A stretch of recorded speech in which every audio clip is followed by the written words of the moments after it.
Alors le livre numéro 3, c'est Hélène Bessette. Un livre qui s'appelle Ida ou le délire, qui est même suivi de le résumé. Donc ça c'est quand même, quand il y a du bonus, on est content, on s'y retrouve. Et alors je ne sais pas si beaucoup de gens connaissent Bessette, qui est quand même un auteur mais incroyable, c'est-à-dire qui a publié aux éditions de Gallimard entre 50 et 70, je vais regarder mes notes parce que je ne sais plus, mais c'est quelque chose comme, je sais plus, c'est 7 ouvrages ou plus, on dira. Plus 14 ouvrages, parce que vous avez l'éditrice d'Hélène Bessette ici, Darly Mangy.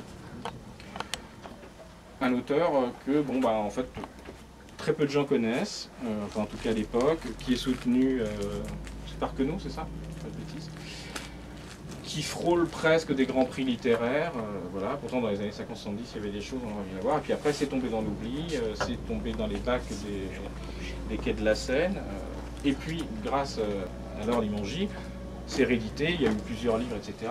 Et moi quand j'ai lu Hélène Bessette, que je n'avais pas du tout lu dans les années 50 pour des raisons strictement génétiques, j'étais halluciné, c'est-à-dire qu'en lisant ça, je me suis dit c'est marrant, je tombe sur le chaînon manquant. C'est-à-dire que je lis voilà, des choses qu'on peut trouver ici, je suppose, enfin bref, de fiction, qui essayent des choses, des livres chez des éditeurs comme POL ou Verdier, etc.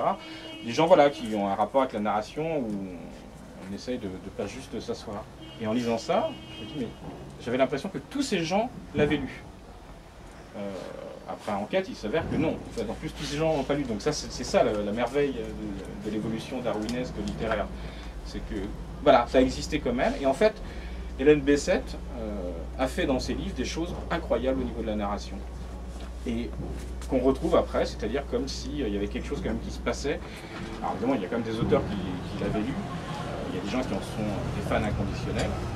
Et tous ces romans, entre guillemets, sont quand même des expériences de lecture, hein, parce que c'est vraiment, moi juste là-dessus, je voudrais centrer les choses, c'est-à-dire que, oui, il y a des fois une histoire, dans Ida, il y a une histoire d'une femme qui s'est fait écraser, qui était une servante, au bon cœur sûrement, avec des gens qui vont parler d'elle, etc. Donc on peut voir ça, mais si vous avez lu ou si vous lisez Bessette, vous verrez que c'est quelqu'un qui parle au lecteur. Alors c'est rigolo parce que souvent on dit que les seuls livres vraiment qui s'occupent des lecteurs, c'est des livres un peu lambda qui racontent des histoires vraiment toutes simples, alors que je trouve que c'est souvent des livres qui ignorent complètement le lecteur parce qu'ils sont juste en train de photocopier des bribes de journaux intimes ou de réalité. Alors que là, ce travail d'écriture qui est d'écrire, alors c'est pas comme un poème, hein, c'est pas parce qu'on revient à la ligne au bout de 5 mots sur 50 phrases qu'on fait un poème, c'est juste qu'on dit voilà, moi j'ai une narration comme ça, elle va être un peu flottante, elle va être contradictoire, elle va être erratique, des fois elle va être méchante, précise, ironique, donc on va avoir plein de points de vue, mais je vais quand même vous raconter une histoire parce que il y a un respect comme ça pour ce désir du lecteur, mais on va faire d'autres choses ensemble, je vais vous apprendre à lire, c'est toujours la même question. Moi j'ai choisi celui-là parce que je les aime tous, quoi. Et chaque fois je me dis mais c'est fou quand même parce que j'imagine cette femme, je crois qu'elle a fini de façon un petit peu psychopathologiquement ailleurs. Elle devait quand même savoir ce qu'elle faisait et elle ne devait pas comprendre pourquoi personne faisait ça autour d'elle et pourquoi personne pouvait comprendre qu'elle était en train de changer les choses. Alors elle s'est peut-être dit que c'était parce qu'elle était une femme, ou elle s'est dit que c'était parce que c'était chez Gallimard, ou je sais pas. Qui ont été quand même super gentils avec elle, quoi. Ils l'ont soutenue tout le temps où Queneau a pu voilà. Mais là, on a affaire à un auteur qui, a priori, mais devrait être aussi célèbre que Queneau, même plus. Et on s'aperçoit que c'est difficile. Alors c'était difficile dans les années 50 parce que ça ne se faisait pas.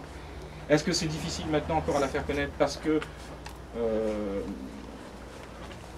cette musique a marché, hein. C'est comme quand, vous savez, Céline, quand il parle, il dit ouais, alors moi je fais les 3 petits points, etc. Mais enfin bon, peut-être ça fera école, etc. Monet, il a fait les 3 petits points aussi, ça a marché, enfin, etc. Enfin, il y a ce côté-là aussi. Alors c'est pas qu'elle vient trop tard, parce que je pense que quand on la lit, on peut encore avoir c'est même pas des leçons, mais c'est moi j'adore quand même les livres où chaque phrase que vous lisez, vous savez que vous ne l'avez jamais lu. Alors ça paraît bête, mais le nombre de livres où quand même, il y a des phrases où mais vous l'avez tellement lu, elle est tellement déjà écrite, même si peut-être elle apparaît dans aucun autre livre, enfin elle est... voilà, que tout d'un coup on se dit, bah, bon la littérature c'est pas que ça, mais on sent qu'il y a des gens qui ne peuvent pas faire autrement. C'est pas un refus de faire un énoncé banal, etc. C'est que c'est pas contre le roman bourgeois ou contre le roman traditionnel, c'est juste l'énonciation ne peut pas, voilà, elle peut pas aller où nous lecteurs on pense forcément qu'elle irait, parce qu'on n'écrit pas pour ce lecteur. On essaie de faire que ce lecteur advienne.